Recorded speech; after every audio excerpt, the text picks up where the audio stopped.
Hi, calculus students. We're here doing a problem under the topic of the integral as an accumulator function. So in this problem, we have the rate at which rainwater flows into a drain pipe is modeled by the function r in cubic feet per hour, and it's measured over a time interval 0 to 8 hours. The pipe is partially blocked, allowing water to drain out at a different rate, d of t. And it tells us also that there are 30 cubic feet of water in the pipe at time 0. So this question says, part A, how many cubic feet of rainwater flow into the pipe? Well, we have a rate of flowing in based on the first sentence. So what we can do here is we can integrate the rate of flowing in, and we want to integrate this over the entire time period as it states here in the question. So we're going to go from 0 to 8. Now my upper and lower limit are in terms of hours, and my integrand is in the unit of cubic feet per hour. So we have our units here canceling, and we get cubic feet, which is exactly what we were looking for. So it kind of makes sense that this integral is probably set up correctly. So now let's find the value using our calculator. So we're going to go to our y equals, and we're going to type in our rate, r of t, of 20 sine x squared over 35. And then we're going to perform our math 9 from 0 to 8 of y1. And we get a value of 76.570. So going back to our problem, we then have an answer of 76.570 cubic feet.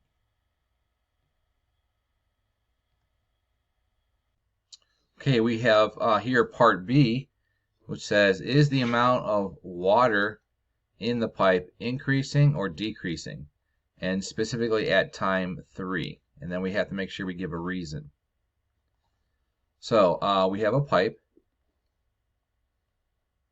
and we have rainwater flowing in. We also have water flowing out. Okay, the rate at which rain water is flowing in is r of t, and the rate at which it's flowing out is d of t. If we subtract these two, this will show us the difference in the rates. So if r of t minus d of t ends up being positive, that means the rate at which it's flowing in, okay, is faster than flowing out. Therefore, the amount of water would be increasing. If the r of t minus the d of t is just the opposite, if this ends up being negative, that would mean that the rate at which it's flowing out is greater, and therefore the amount of water in the pipe is decreasing. And then by chance, the r of t minus d of t, if this is exactly 0, that means the rate at which going in and going out are the same, then the amount of the water in the pipe is not changing. So all we need to do now is examine r of t minus d of t at t equals 3. And we'll use our calculator. So going into my y1 and my y2, we have our two rates, and then we're going to go into our home screen, and we're going to evaluate the rate going in minus the rate going out, and we end up with a negative 0.313 or 0.314. So it looks like we have the negative version. So let's go back. And so we have the r of t minus d of t is less than 0. So we can show that by saying R of 3 minus the D of 3 is less than 0. Okay, therefore the amount of water in the pipe is decreasing at time equals 3. Okay, and now part C, it says at what time t between 0 and 8 is the amount of water in the pipe a minimum? And a minimum can be examined by looking at the derivative. We're first going to create a function. Let's call the amount A, the amount of water in the pipe at any time t. How about A of t? And this is equal to the amount of water at the pipe at the very beginning, which is 30. And then we have the integral from 0 to t of our function, rate of water going in, but we'll change this in terms of a dummy variable. Let's call it x, r of x minus d of x. So this function here represents then the amount of water in the pipe at any time t. Okay, and so what we're going to do is we're going to derive it. Okay, so we're going to find a prime t. And our a prime t, the 30 goes away, and when we're deriving an integral, in this case we just get the r of t minus d of t, which makes sense, r of t minus d of t. And we like to know, when is r of t minus d of t equal to 0? So we're looking for a critical point, because minimums occur at endpoints or critical points. So we're going to be looking at our t to be somewhere between 0 and 8, and any critical points in between. So let's use our calculator to find the critical point.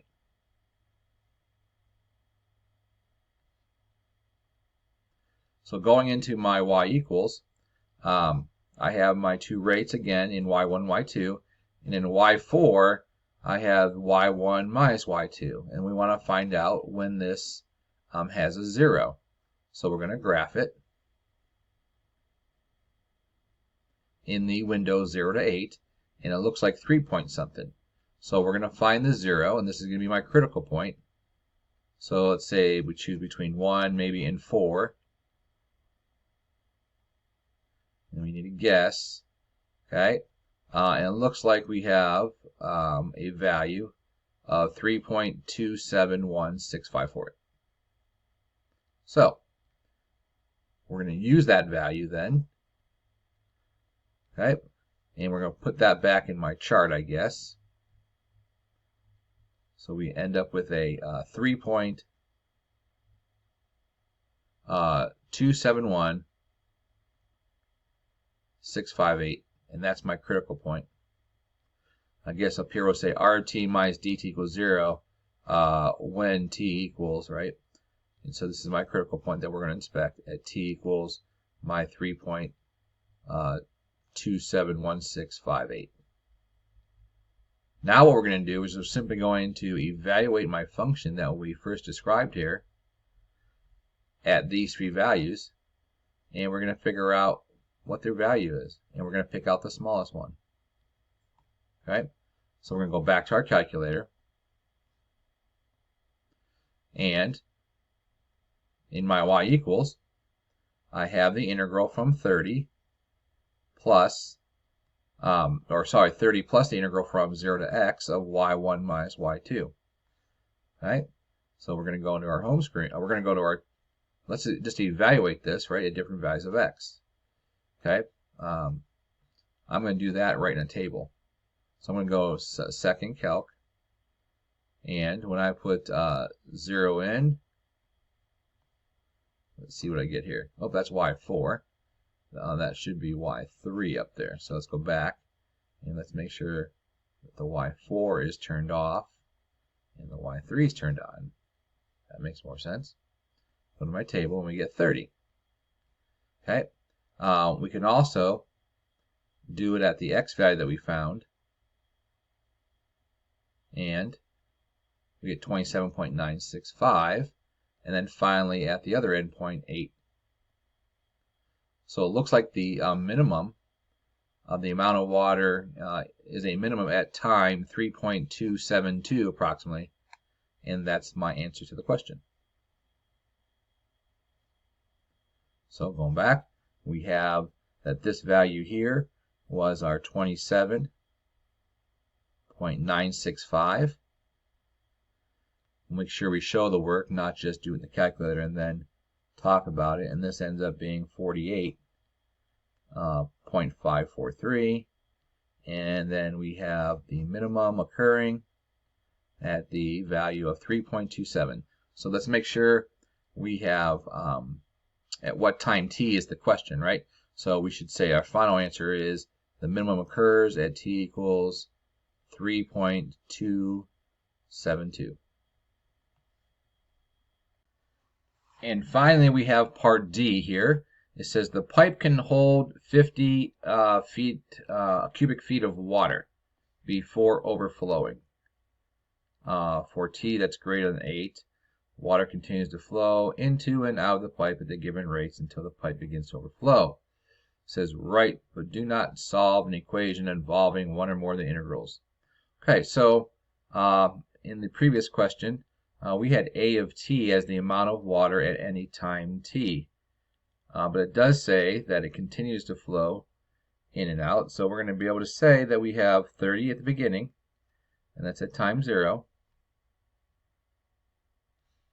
And going from 0 to, and this says that we're one or more integrals that gives the time w. So we're changing it from a t to a w. So from 0 to w. And we're simply going to have, we can go back to our dummy variable. This time let's call it t, r of t minus d of t. And that would represent then anything after t equals 8. But we're calling it w, r of t minus dt. But it wants to write an equation. So we need to say, well, this is going to equal 50. And when this equals 50, it starts to overflow. And that's our final answer.